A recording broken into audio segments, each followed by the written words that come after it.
आज से पढ़ाई करते हैं। जनवरी आ चुका है, हमारा पेपर भी आने वाला है, तो आज से चलो पढ़ाई करते हैं। तो पहले हम लोग हिंदी पढ़ते हैं अच्छे से। हिंदी गद्य साहित्य एवं पद्य साहित्य इतिहास, इसे बुक से पढ़ेंगे तब समझ में आएगा, क्योंकि बहुत सारे हैं, तो इसे मैं बुक से पढ़ लूँगा। और हिंदी में जो व्याकरण आते हैं उसे थोड़ा देख लेते हैं। जीवन परिचय तो मैं बाद में याद कर लूँगा, लेकिन पहले हम व्याकरण देख लेते हैं। 50 अंक का आता है व्याकरण।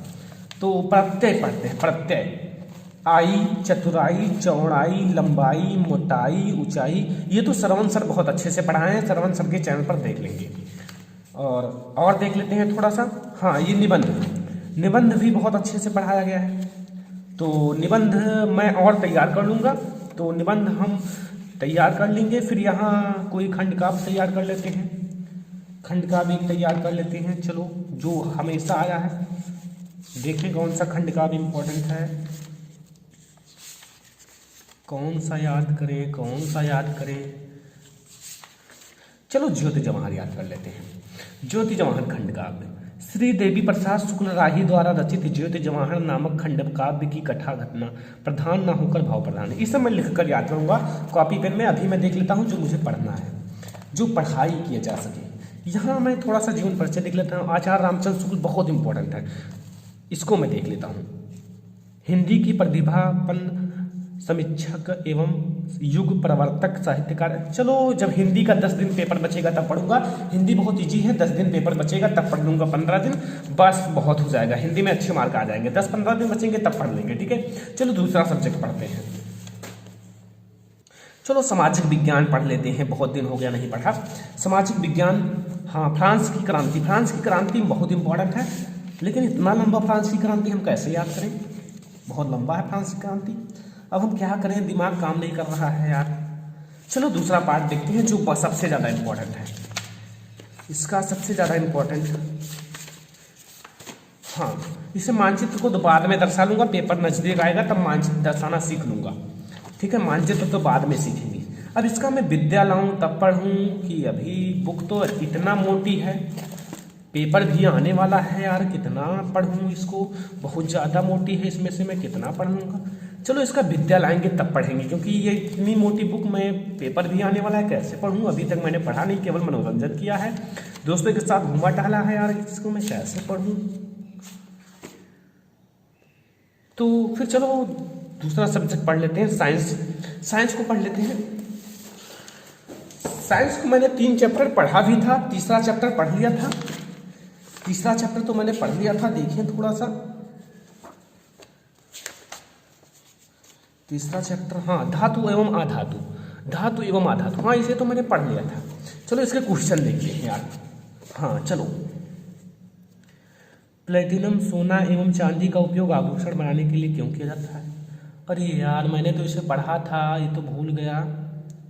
अरे क्या होता है, अरे दूसरा देखते हैं। गर्म जल का टैंक बनाने में तांबे का उपयोग होता है, परंतु इस्पात लोहे की मिश्र धातु का नहीं, इसका कारण बताइए। अरे 1 महीना हो गया पढ़े, भूल गए। अच्छा दोबारा पढ़ लेंगे, दोबारा पढ़ लेंगे। आओ बायोलॉजी एक चैप्टर देख लेते हैं, बायोलॉजी भी इंपॉर्टेंट है। बायोलॉजी देख लेते हैं, जैव प्रक्रम। जैव प्रक्रम देखते हैं, हाँ, जैव प्रक्रम, जैव प्रक्रम चैप्टर, हाँ चलो इसको देखते हैं। पहले पढ़ते हैं जैव प्रक्रम क्या होता है। हाँ, वे सभी प्रक्रम जो सम्मिलित रूप से अनुरक्षण का कार्य करते हैं जैव प्रक्रम कहलाते हैं। वे सभी प्रक्रम जो सम्मिलित रूप से अनुरक्षण का कार्य करते हैं जैव प्रक्रम कहलाते हैं। हाँ, याद हो गया, ये तो याद हो गया। अब पोषण कहाँ, इसमें हम टहलते हैं या साइकिल की सवारी करते हैं तो हम ऊर्जा का उपयोग करते हैं, इसमें यार पोषण का तो परिभाषा ही नहीं मिल रहा है। अरे यार कैसे पढ़ें इसे, बहुत हार्ड है। एक काम करें, इसका हम लोग विद्या से पढ़ते हैं, इसका हम लोग विद्या पढ़ते हैं। विद्या जो है इसमें से मोस्ट इंपॉर्टेंट है, जाओ लाओ जो मोस्ट इंपॉर्टेंट है उसे पढ़ लेते हैं। मोस्ट इंपॉर्टेंट जैसे पहले चैप्टर में कौन सा है, लाओ देखते हैं, उसे पढ़ते हैं। हाँ, इससे हम लोग पढ़ लेते हैं। हाँ, पहला चैप्टर, हाँ सही कह रहे हो, 20 मार्क का केमिस्ट्री आएगा, FeAl। अरे यार हाँ, इसकी अभिक्रिया पढ़ लेते तो बहुत अच्छे से समझ में आता। इसमें बहुत मोस्ट इंपॉर्टेंट नहीं है, इसमें पहला चैप्टर मोस्ट इंपॉर्टेंट। दूसरा देखते हैं, दूसरा चैप्टर, हाँ ये कितना मोस्ट इंपॉर्टेंट, व्यंजक चूर्ण बनाना। व्यंजक चूर्ण बनाना कितना इंपॉर्टेंट है स्टूडेंट।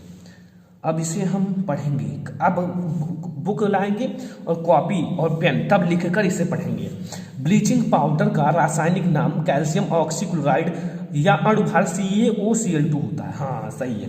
हाँ, अब हम ऐसे पढ़ेंगे। बनाने की विधि, या सूखे बुझे हुए चूने पर क्लोरीन की क्रिया कराते हैं। हाँ, सूखा बुझा हुआ चूने पर क्लोरीन की क्रिया कराएंगे। और भी चलो देख लेते हैं अगले चैप्टर से।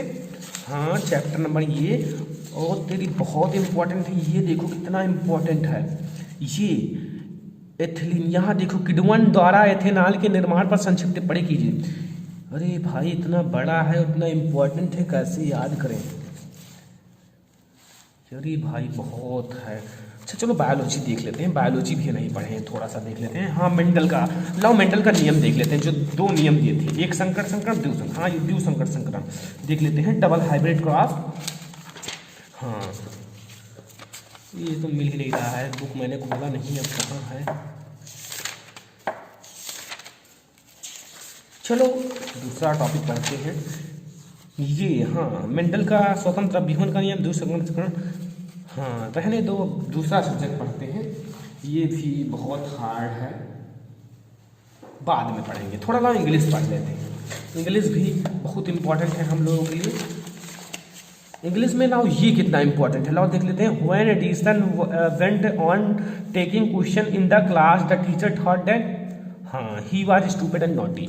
ठीक है, ग्रामर भी पढ़ना है। ग्रामर का कोचिंग लगवा लें क्या? ग्रामर बहुत है।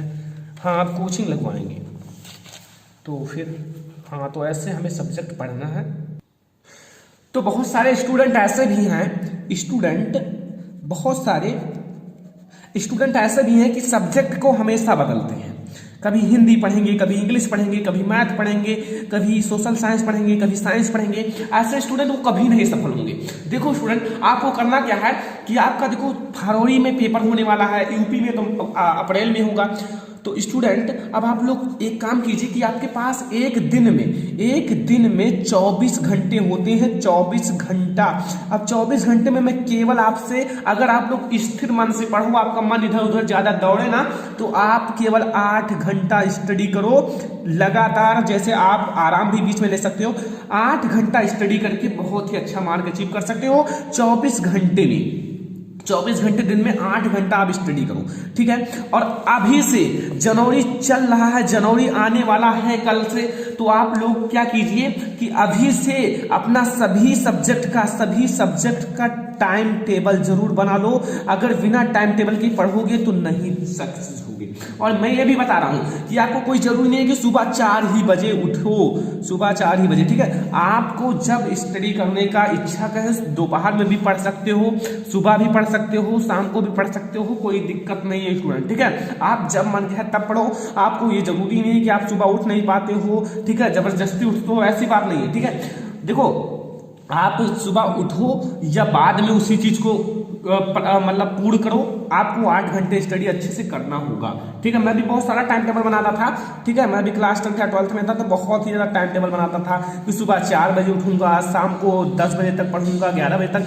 देखो, ये सब टाइम टेबल चलने वाले नहीं है। जब आप हमेशा उठोगे 4 बजे तभी उठ पाओगे। ये नहीं कि टाइम टेबल बना लिया तो आप 4 बजे उठ जाओगे, कभी नहीं उठोगे। मैं भी जल्दी नहीं उठ पाता था 4 बजे, ठीक है। और शाम को आप ऐसा नहीं कि आप 10 ही 11 बजे तक पढ़ो। आप अगर अच्छे से पढ़ लेते हो 9 o'clock तक पढ़ लो, ठीक है। मतलब आप पढ़ लो अच्छे से, आपको लगे हाँ मैंने पढ़ा है, स्टडी किया है अच्छे से, ठीक है। अब आपको करना क्या है, देखो आपको मैं 7 बजे शाम को और 7 बजे सुबह, ठीक है, आप लोगों को मोस्ट इंपॉर्टेंट वीडियोस मिल जाएंगे। आप लोग पहले चैनल को सब्सक्राइब कर लो। आपको 7 बजे सुबह, शाम को 7 बजे सभी मोस्ट इंपॉर्टेंट वीडियोस प्रोवाइड किए जाएंगे, ठीक है, मोस्ट इंपॉर्टेंट वीडियोस। तो अभी ही चैनल को सब्सक्राइब कर लो, ठीक है। और अगर वीडियो लाइक नहीं किया तो लाइक करो, ठीक है। देखो, ऐसे आपको स्टडी करना होगा, हर एक सब्जेक्ट को बदलो ना, जब तक एक चैप्टर खत्म ना हो जाए। जब तक एक चैप्टर खत्म हो जाए तब तक आपको सब्जेक्ट बदलना नहीं है। इंग्लिश पढ़ रहे हो, इंग्लिश में जब तक एक चैप्टर ना खत्म हो जाए, एक पाठ, तब तक आपको सब्जेक्ट नहीं बदलना है। साइंस पढ़ रहे हो, साइंस में जब तक एक चैप्टर ना खत्म हो जाए, तब तक आपको सब्जेक्ट नहीं बदलना है। कोई भी सब्जेक्ट पढ़ रहे हो, एक चैप्टर खत्म हो जाए तभी आपको सब्जेक्ट बदलने हैं, ये ध्यान रखना स्टूडेंट, ठीक है। तो स्टूडेंट ऐसे आपको पढ़ना होगा, सब्जेक्ट ज़्यादा बदलो ना, एक एक सब्जेक्ट अच्छे से पढ़ो, शेड्यूल बना लो, टाइम टेबल बना लो, ठीक है। जनवरी से आप लोग ऐसे ही स्टडी करना स्टार्ट कर दो। तो थैंक यू स्टूडेंट।